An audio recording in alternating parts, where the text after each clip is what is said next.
Hello, everybody. This is Ethan with WiseCrack Studios, and today I wanted to talk about automation real quick. A very often overlooked tool that holds a lot of power if you know what you're doing right. Now, automation is a system where you go through on a single track and you set up individual little markers that decide various different things. Right now, I have this track here where I have it working on the volume a little bit. Or let's just say that I wanted it to mess with the panning a little bit. I could just come over here, grab that.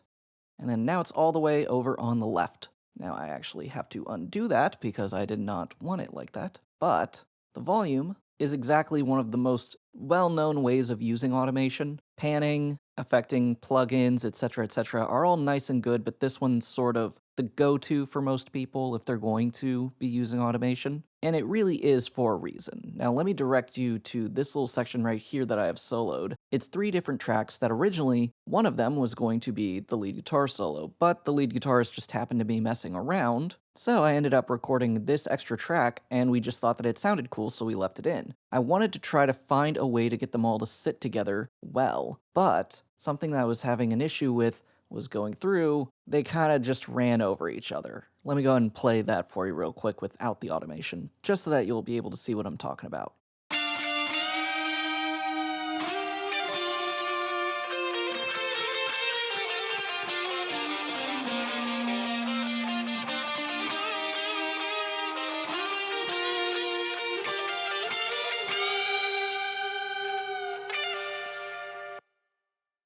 Now, there's parts in this solo that I really like.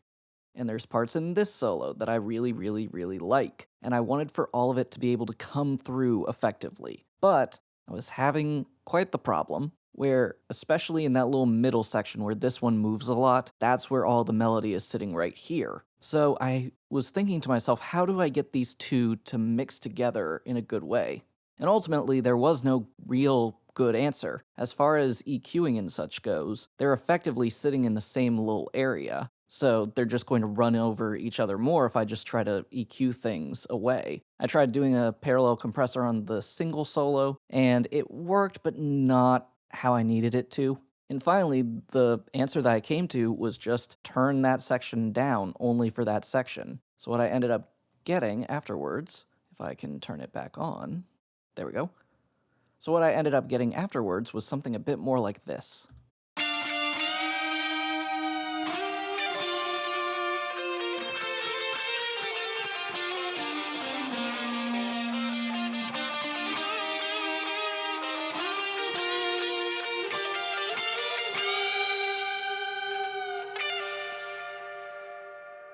Which overall already sounds a lot better, but then when you put it into the context of a full mix, that little bit of volume difference makes a much bigger impact. Let's go ahead and listen to that now.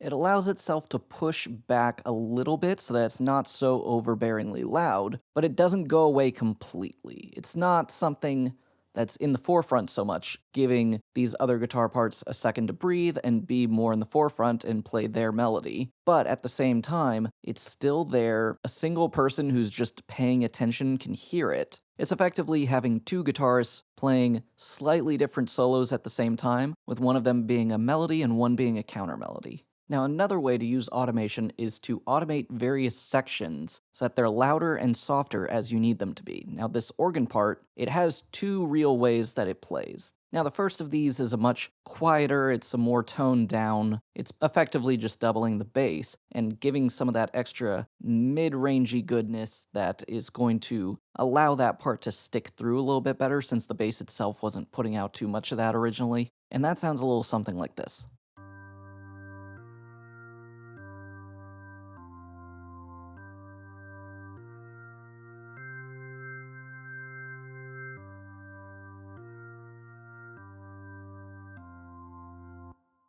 But then, for the choruses, and especially this bridge here, it's got a little bit more open of a part. It's mostly just holding down a chord and moving as the bass line moves. It's effectively holding down one chord and moving one note to change what actual chord it is at each point. But all of the various pitch keys within the organ actually got moved around, so it's more open at this time. So it's letting more high-pitched sound through, which is really, really good for chords, but it also makes them really, really loud. So let's go and listen to that real quick.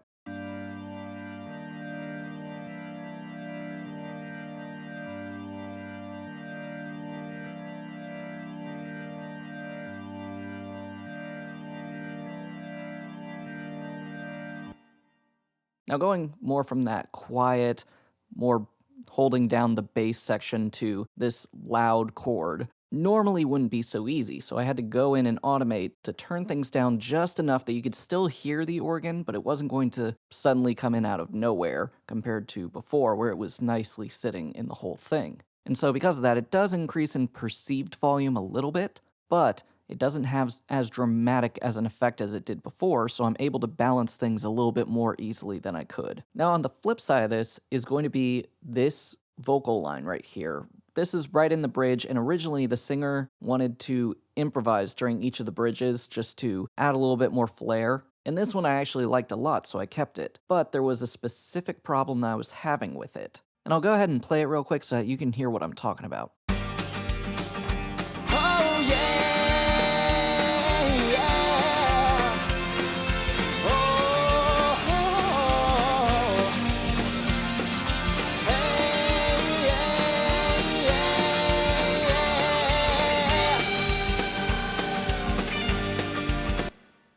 For the life of me, I could not get this bridge section to sit with those solo guitars so that it wasn't covering them up. I had spent so much time trying to get the solos to sound good together, and this was sitting on top of them to where you couldn't even hear them. So at first I tried using a compressor, to see if that would work. So first, what I ended up doing was I ended up automating the actual original part. Let's go ahead and turn that back on and listen to it real quick.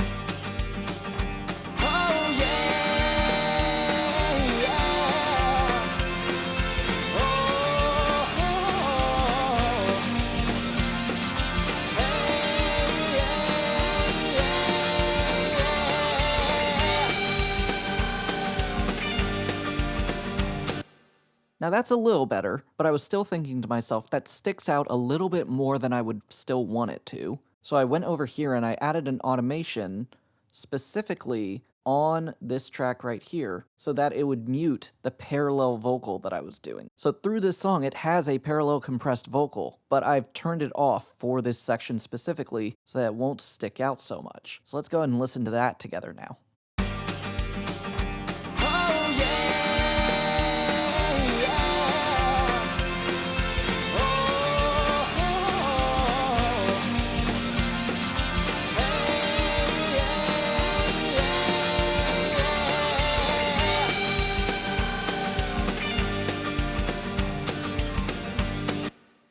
Now even then, it's sitting great, but I thought to myself, can I take this just a little further and make it a little cooler? So what I ended up doing was I had a room verb that I was using that I already was having the entire thing go to at a very low amount. It's a nice little reverb. If you listen to it without this, because that spoils everything.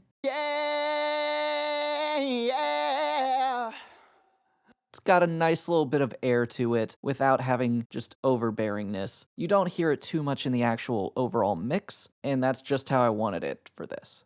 But in this little section right here, I actually messed with it, so I made one that's a pre-fader instead of the post-fader that this one is, and it's going straight into this, straight into the same reverb. But because it's a pre-fader instead of a post-fader, already it's going to be working a little bit faster, and when the actual vocal turns down in this little section, as it's been automated to, it's not going to turn itself down, it's going to stay up front. Theoretically, it's going to push the vocal back a little bit, so that it'll actually sound a little bit like the vocalist is stepping back from the mic a little bit, and that actually works great in a setting exactly like this, where I need for something else to push forward. So let's go ahead and listen to that. And so now, with all of these elements in place, let's go ahead and listen to this.